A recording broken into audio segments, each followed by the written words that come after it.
Medical మాఫియాపై చర్యలు తీసుకోవాలని demand చేస్తూ కడప ఆర్టీఓ కార్యాలయం ఎదుట సిపిఐ ఆధ్వర్యంలో నిరసన చేపట్టారు.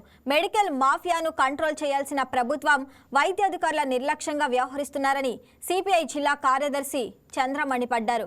ఎటువంటి అనుమతులు లేకుండా ప్రతి చోట క్లినిక్లు ఏర్పాటు చేసి ప్రజా ఆరోగ్యంతో కొంతమంది చెలగాటం ఆడుతున్నారని ఆయన విమర్శించారు. ఈ రోజు రాష్ట్ర వ్యాప్తంగా భారత కమ్యూనిస్ట్ పార్టీ సిపిఐ తలపెట్టిన రాష్ట్ర వ్యాప్త ఆందోళనలో భాగంగా ఈ రోజు కడప ఆర్డీఓ కార్యాలయం వద్ద నిరసన కార్యక్రమాన్ని నిర్వహిస్తా ఉన్నాం.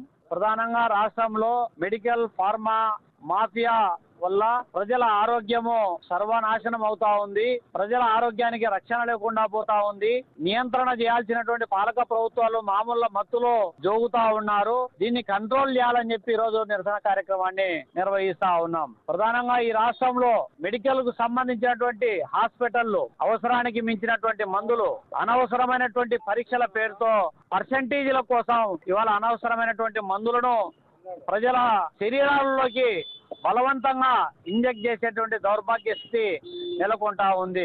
ఫార్మసీలలో సర్టిఫైడ్ ఫార్మసిస్టులు లేకుండానే ఫార్మసిస్టుల యొక్క సర్టిఫికెట్లు మాత్రమే పెట్టుకొని కిళ్ళు కాకుండా అనవసరం ఎలాంటి అర్హత లేనటువంటి వాళ్ళతో ఫార్మసీలలో మందుల విక్రయాలు జరుగుతూ ఉన్నటువంటి నేపథ్యం ఇవాళ చూస్తా ఉన్నాం. ఇష్టారాజ్యంగా మందుల విక్రయాలు, అనుమతి లేనటువంటి డాక్టర్లు, సర్టిఫికెట్లు లేనటువంటి క్లినిక్లు ఇబ్బడి ముబ్బడిగా వెలుస్తా ఉన్నటువంటి వాటిని మనం చూస్తా ఉన్నాం. మరి ఇవాళ డ్రగ్స్ సంబంధించినటువంటి అధికారులు ఎక్కడే కానీ పర్యవేక్షణ చేసేటువంటి పరిస్థితి ఇవాళ లేదు. క్లినిక్ల పైన లేకపోతే ల్యాబ్ టెక్నీషియన్ల పైన ఎలాంటి నియంత్రణ చేసేటువంటి పరిస్థితి ఇవాళ వైద్య ఆరోగ్య శాఖ లేనటువంటి పరిస్థితి కొనసాగుతున్నటువంటి నేపథ్యంలో ఇవాళ ఇబ్బడి ముబ్బడిగా ఈ విధమైనటువంటి అనుమతి లేనటువంటి ఎక్స్పైర్ ఉన్నటువంటి మందులు, జనరిక్ మందులు